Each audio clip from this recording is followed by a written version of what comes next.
Shalom, pagi bersama tundukkan kepala, pejamkan mata sejenak. Inilah keberadaan kami, anak-anakmu yang kau kasihi. Kami serahkan tubuh jiwa roh kami kepada Tuhan.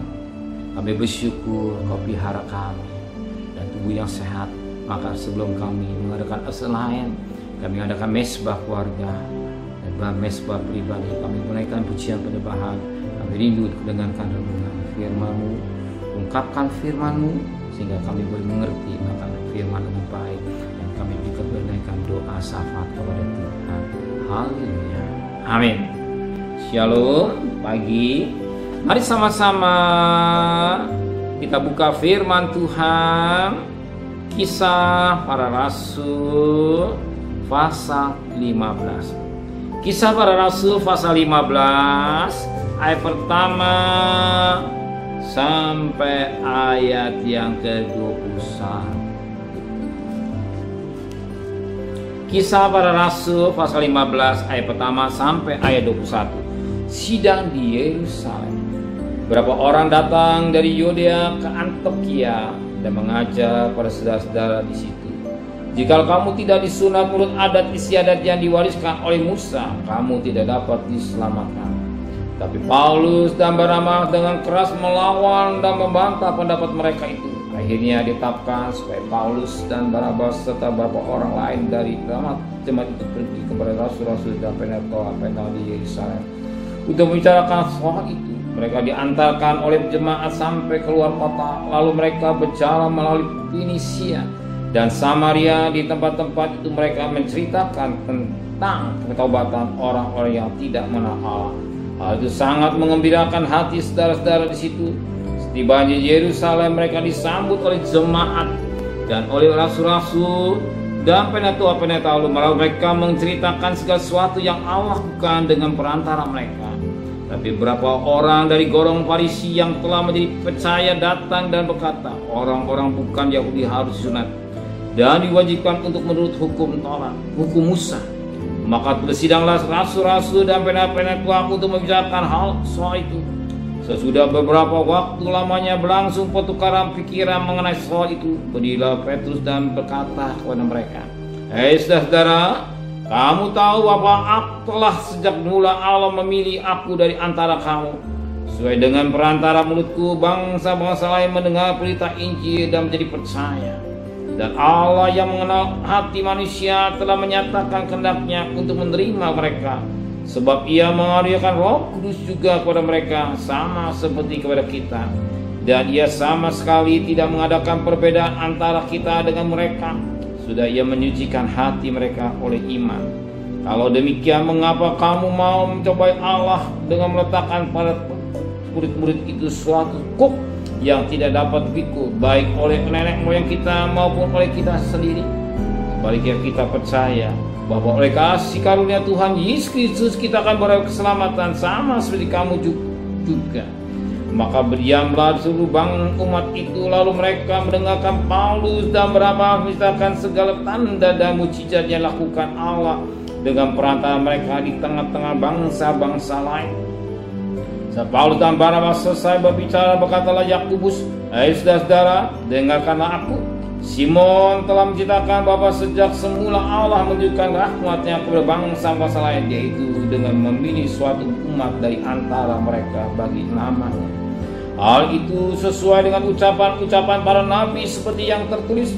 Kemudian aku akan kembali membangun kembali pondok Daud yang telah roboh, dan reruntuhannya akan kubangun kembali dan akan kuteguhkan, supaya semua orang lain mencari Tuhan dan segala bangsa yang tidak mengenal Allah yang kau sebut milikku itu. Demikianlah firman Tuhan yang melakukan semuanya ini, yang telah diketahui dari sejak semula. Sebab itu aku berpendapat bahwa kita tidak boleh menimbulkan kesulitan bagi mereka dan dari bangsa-bangsa lain yang membalik kepada Tuhan.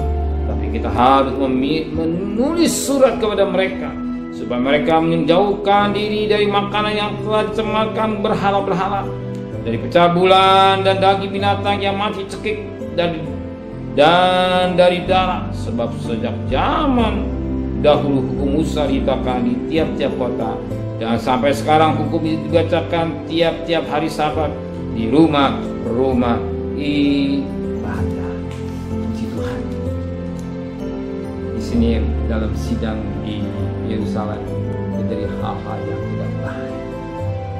Itulah mengenai katakan saat itu sampai.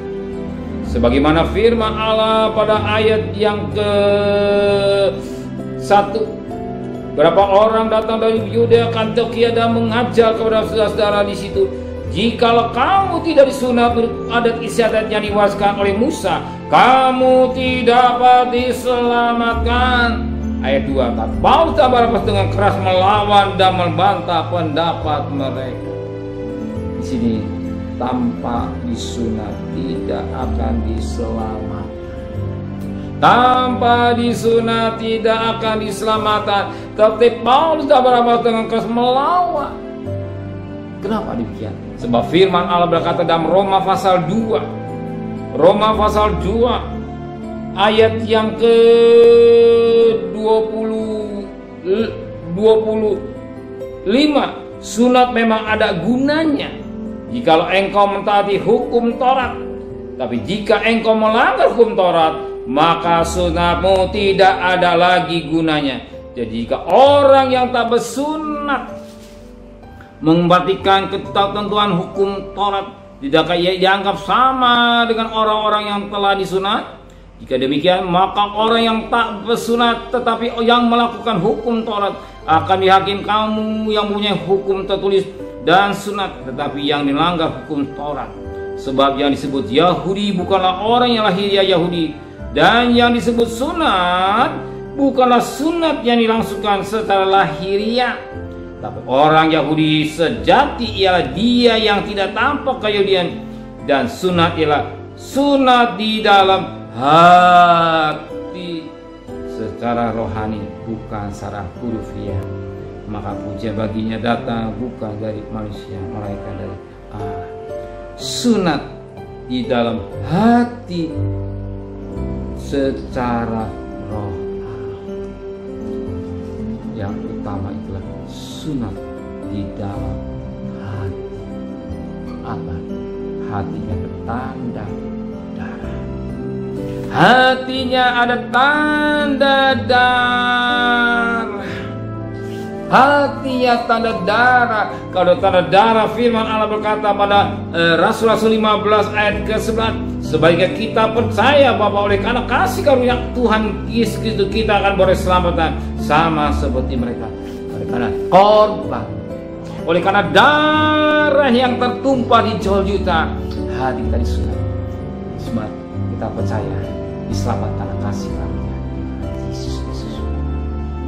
Karena kasih karunia Tuhan Yesus Kristus kita diselamatkan bukan karena sunat. Sunat yang ada Tuhan lahir, bukan lahiriah, tapi sunat di dalam hati, ada tanda darah dalam hati kita bahwa kita adalah milik Kristus. Amin. Benar Bapa di surga. Sunat secara lahiriah tidak berarti, tapi yang kau mau sunat di dalam hati, hati yang ada tanda darah, yang hati kami sudah tidak menyimpan dari perkara-perkara yang tidak baik. Kembalikan besok pagi dalam tubuh yang sehat, dan sebentar kami akan bekerja, sekolah, kuliah, berdagang, serta perjalanan kami. Apa jadi kebutuhan kami, kau cukupkan Tuhan. Kembalikan besok pagi dalam keadaan tubuh yang sehat dengan tidak kurang satu apapun.